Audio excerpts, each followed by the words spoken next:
Welcome to the Civic Brief with Dr. Isaiah Ike Wilson III, where complex issues meet everyday lives. Now, let's begin.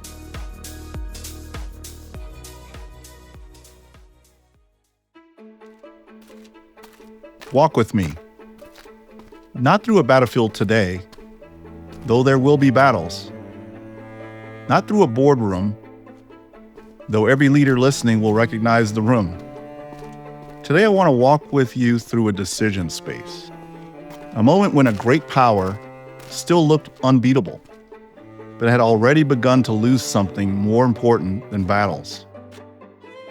We're walking with the Greek historian of antiquity, Thucydides. Not just a general, not just a philosopher, but a soldier, an exile, and a relentless observer of power under stress. And we're walking through the Peloponnesian War, not as ancient history, but as a warning system. Picture Greece in the late 5th century BCE. Two coalitions, two different, separate ways of life, two security systems. On one side, there's Athens, a maritime democracy, commercial, innovative, outward-facing. A city with ships, money, robust allies, and an empire held together by tribute and sea power. On the other side, we see Sparta, disciplined, land-based, conservative in its constitution, built for endurance. A system with fewer moving parts, slower change, and a warrior culture that could absorb hardship. The war began with proximate disputes, alliances, rivalries, incidents, accusations. But Thucydides gives us something deeper. He tells us the truest cause, the one beneath all the stated reasons, was simple. Sparta came to fear Athens. Or more precisely, Sparta feared what Athens was becoming. A rising power creates anxiety in the established power. In fear changes what both sides believe is necessary. That logic should feel familiar today. But here's why Thucydides matters now. He doesn't give us a story about tactics alone. He gives us a story about systems failing from within. How a society can be winning and still become brittle. How confidence can turn into liability. How legitimacy can erode before material defeat ever shows up. So, walk with me. Before we go further, it's worth knowing who Thucydides actually was. He was an Athenian general, experienced, educated, and entrusted with command. He failed in one campaign, was exiled for it, and spent years watching the war from the margins. That exile matters. It gave him distance. It stripped him of illusions. It made him allergic to easy stories. Thucydides didn't write to praise Athens, nor to condemn it. He wrote to understand why powerful systems unravel, and to leave a record, as he put it, for all time. What he gives us is not realism as cynicism, it's realism as diagnostic. We're going to take our first stop on our walk, visiting Pericles. Pericles was not just a politician, he was Athens' chief steward. He dominated Athens in Athenian politics for decades, not by force, but by trust. Trust earned through competence, restraint, and credibility. If you want to understand why Athens was formidable, don't start with its navy. Start with its governing logic and its leadership. Pericles understood something many leaders never learn. You don't win long contests by seeking glory in every fight. You win by preserving what must still function tomorrow. His strategy was disciplined. Avoid decisive land battles with Sparta. Protect Athens' core strengths. Rely on the navy. Endure. Hold the system together. This was a strategy built around resilience, not dominance. And Pericles understood a second truth. Athens' greatest danger wasn't Sparta's spear, it was Athenian fracture, political rupture, loss of civic trust, internal blame, and emotional decision-making under prolonged strain. Pericles' strategy assumed something crucial, that Athens would remain legitimate to itself under pressure. That assumption did not hold. We reach our second stop. We visit the plague when legitimacy failed at home. The plague hits Athens, and this is where Thucydides becomes unmistakably modern. The plague is not only a health crisis, it is a legitimacy shock. Citizens watch leaders fail to protect them, rules feel arbitrary, sacrifice feels pointless, trust dissolves. When legitimacy erodes at home, something else follows quickly. Authority becomes more and more expensive. It requires more coercion, more surveillance, more punishment. And the society begins to change its character. Thucydides writes that norms collapsed, not because Athenians became immoral, but because fear made short-term survival feel more and more rational. This is the hinge of the entire war.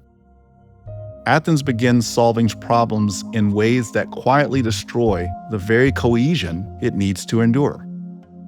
Mytilene shows how empire trades legitimacy for control. Corsica shows how internal delegitimization spreads, how language collapses. Truth becomes factional. Violence justifies itself. When shared reality fractures, no amount of power can coordinate a society for long. This is not ancient pathology. This is systems logic. Delegitimization at home inevitably becomes delegitimization abroad. Allies notice. Partners hedge. Rivals, they probe. The strong may do what they will. The weak may suffer what they must.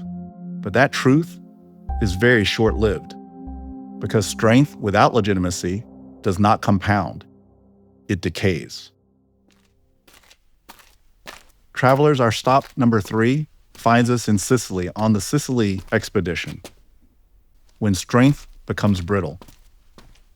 Sicily is the moment Athens mistakes capability for wisdom. It is where hubris finds its root. The expedition is not madness. That's the dangerous part. It's plausible. It's ambitious. It's sold as inevitable.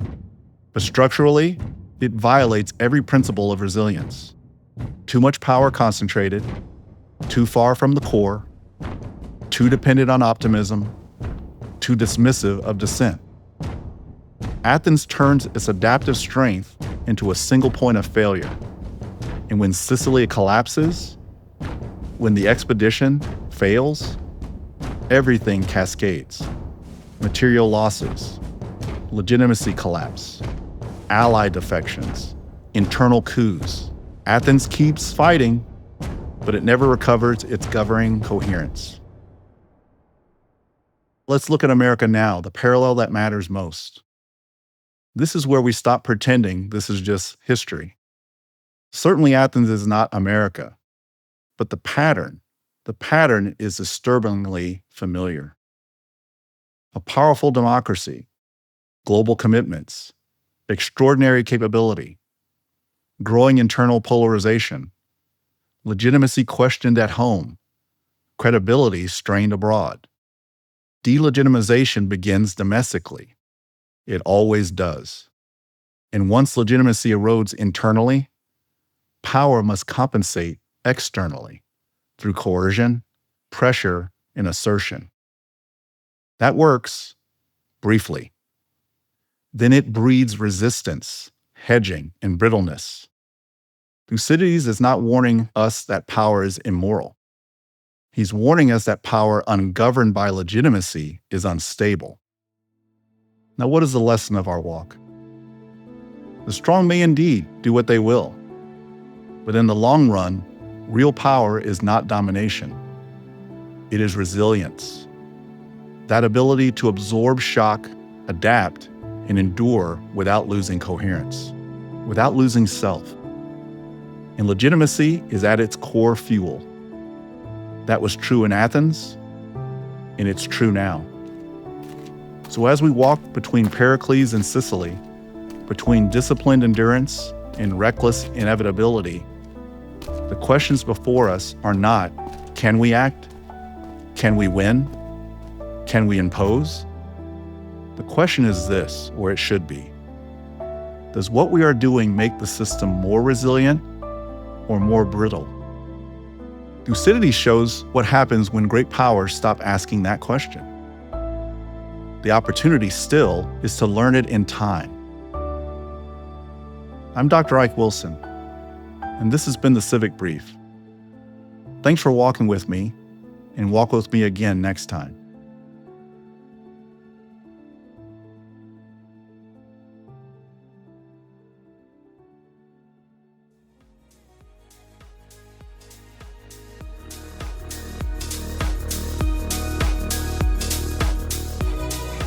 Thanks for tuning into the Civic Brief. Got questions, insights, or ideas? Join us at thecivicbrief.com to continue the dialogue. Subscribe, share, and be part of shaping the future, one brief at a time.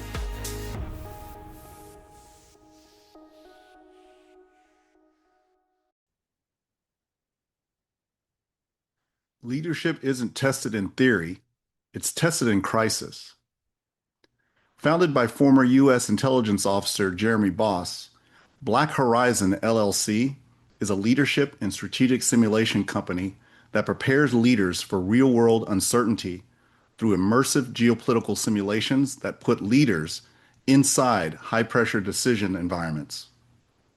Join Black Horizon's flagship exercise, Baltic Storm, a geopolitical simulation, on February 25th and 26th, featuring retired U.S. Army Lieutenant General Milford H. Beagle, Jr., who will examine escalation, deterrence, and alliance dynamics in today's complex global landscape. Train your judgment. Strengthen your strategy. Spots are limited, and registration is filling quickly. To learn more or to secure your seat, visit the Black Horizon website at blackhorizon.net. That's BLKHRZN.net.